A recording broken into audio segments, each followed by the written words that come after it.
Hello and welcome to Autology, the podcast that brings you the latest on automotive technology.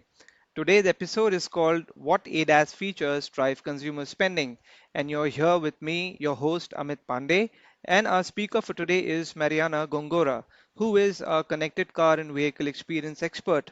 Mariana has been supporting consumer research for over a year now. Hello, Mariana, and thank you for joining today's episode of Autology. Hello, Amit, and thank you for having me here. Thank you. Today's podcast is all about 2024 ADAS and autonomous driving features that consumers are willing to spend on. The 2024 S&P Global Autonomous Driving Consumer Survey asked nearly 8,000 global participants on what they think about specific ADAS features to understand their willingness to pay, their interest in these driver assist technologies, and what specific features they desire to have in their cars. And we have some really interesting results with us. Apparently, safety ratings are considered to be very important for consumers while making the purchase decision of buying a car. Please tell us more about what our survey has found out, Mariana. Sure. Well, yeah, safety ratings have become an important factor when purchasing a vehicle since the NCAP was created 30 years ago. Since then, the institution has evolved together with vehicle technology and has now become the standard and the trusted way of validating a vehicle's safety features. In fact, we found through our survey that 91% of global respondents consider safety ratings somewhat or very important when purchasing a new vehicle, and 81% of global respondents would even be willing to pay extra for vehicles with higher safety ratings. Okay, so looking at the market today, automakers have moved their focus from passive safety system to active safety system. And now it's very common to see modern vehicles with automated driving technologies and emergency intervention systems. The other thing that someone who is not familiar with this rating could ask is why trust this rating, right? Well, I just want to add the note that NCAP updates its criteria every 3 years to include the least safety tech. So if someone chooses a recent 5-star rated car, they can be sure that these new features are considered in their evaluation. Very interesting. And did the survey find this to be a consistent trend in all countries that participated in the survey? That's a good one. We find in our results to be more or less consistent in all countries, although it was interesting to see that Germany and Japan were the countries with the lowest willingness to pay for safety features. This could be due to the fact that German and Japanese automakers already have a good reputation for their reliability and quality of build. Hmm. What are the most common, and let me ask, least common safety features that respondents claim to have experienced in their cars? Okay, so what we have seen in the last 2 years with the survey is that more than half of the global respondents have some degree of familiarity with ADAS features.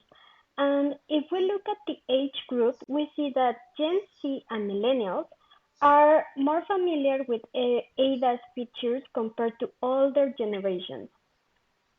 In terms of particular features, our survey showed that the ones people are most familiar with are park assist, collision warning, and lane assist. And the ones they were least familiar with were driving monitoring, automated parking, and automated driving. And another trend that it is actually not surprising is that in general, respondents are most familiar with the low-level autonomy driving features, meaning level 0 and level 1. This can be explained because most automakers already offer them as a standard on their top trims and also as optional on their lower trims. Hmm. Let me ask you a question on these lines. So, which ADAS features would you say are the top ones that consumers want in their cars?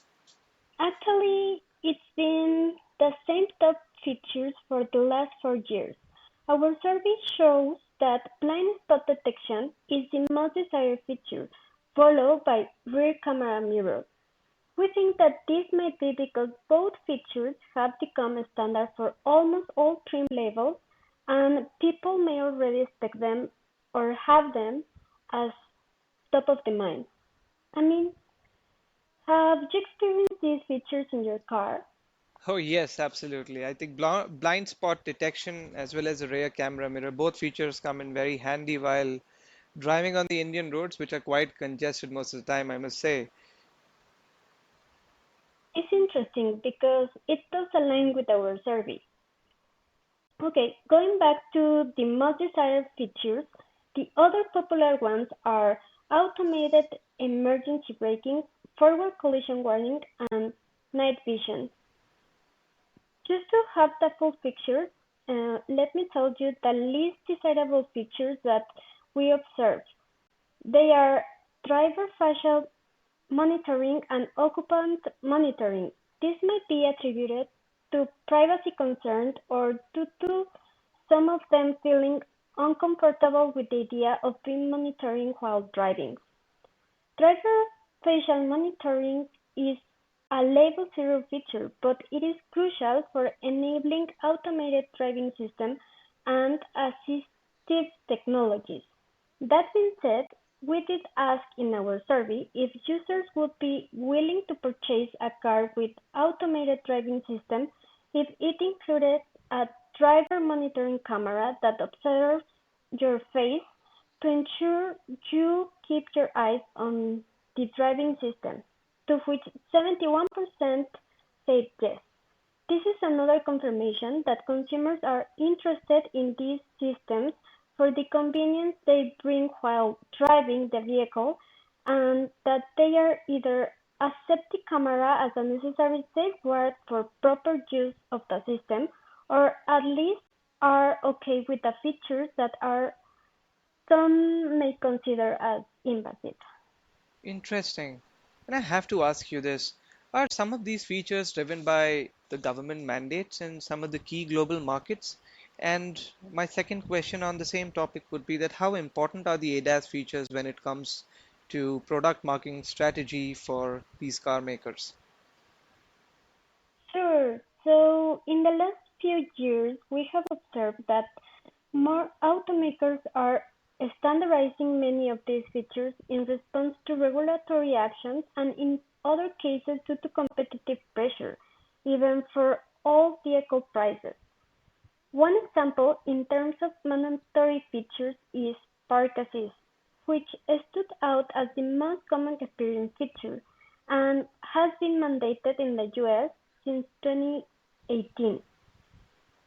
So in terms of strategy, when offering ADAS features, we were able to identify a couple of key trends for automakers to have in mind.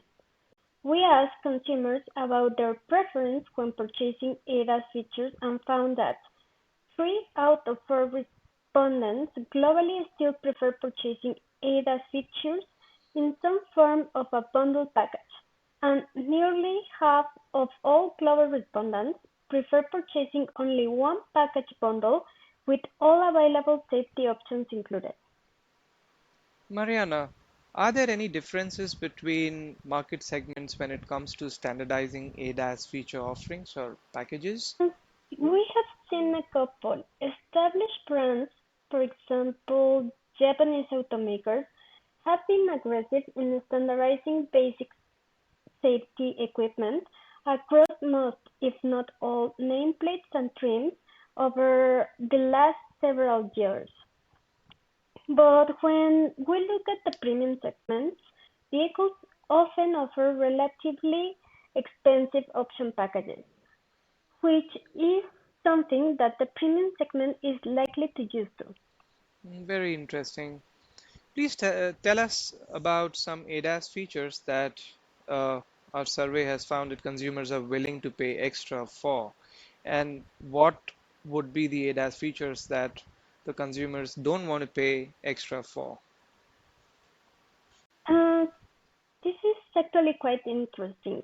We found that the features that users are the most familiar with are the ones that are least willing to pay for.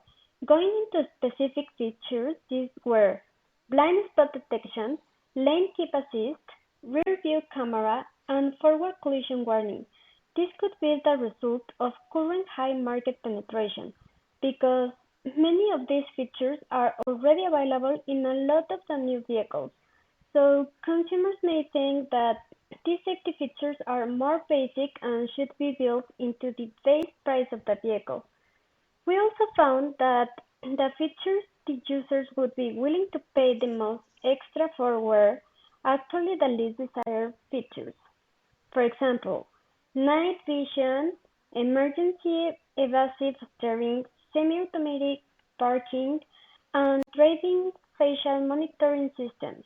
One other interesting thing was that night vision, although being one of the highest willingness to pay group, was actually one of the most desired features, which make it an exception of the trend. And I will tell you one final interesting point.